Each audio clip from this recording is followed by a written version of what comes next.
ওয়েলিংটনে টেস্টে আড়াই দিনেও টিকতে পারেনি বাংলাদেশ, এড়াতে পারেনি ইনিংস পরাজয়। ইনিংসের সঙ্গে 12 রানের হারে এক ম্যাচ হাতে রেখেই সিরিজ হার বাংলাদেশের।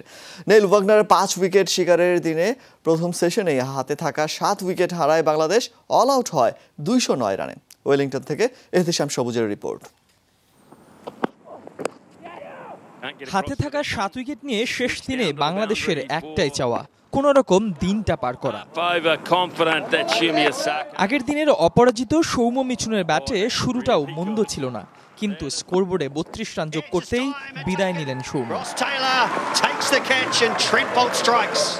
মাহমুদুল্লাহর সঙ্গে মিঠুনের 40 রানের জুটিতে স্বপ্ন তখনও ফিকে হয়নি, তবে ওয়াগনারের শর্ট বলে মিঠুনের দৃষ্টিকটু শট বিপদে ফেলে বাংলাদেশকে। হাফ সেঞ্চুরির আক্ষেপ নিয়ে তিনি ফেরেন 47-এ। পরের 12 রানের মধ্যে লিটন তাইজুল ফিরলে ইনিংস হার এড়ানোর চ্যালেঞ্জটা কাঁধে পড়ে যায় অধিনায়ক মাহমুদুল্লাহ।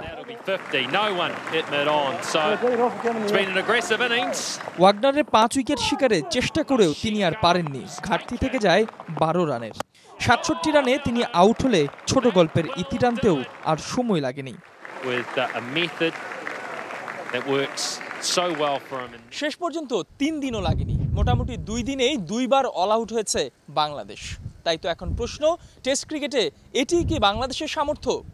এই প্রশ্নের হয়তো নানা উত্তর, নানা ব্যাখ্যা থাকতে পারে, কিন্তু ইতিহাস পরিসংখ্যান কিন্তু এটাই বলবে, এক ম্যাচ হাতে রেখেই 2-0-তে নিউজিল্যান্ডের বিপক্ষে সিরিজ হেরেছে বাংলাদেশ। এহতেশাম সবুজ, যমুনা স্পোর্টস, ওয়েলিংটন, নিউজিল্যান্ড।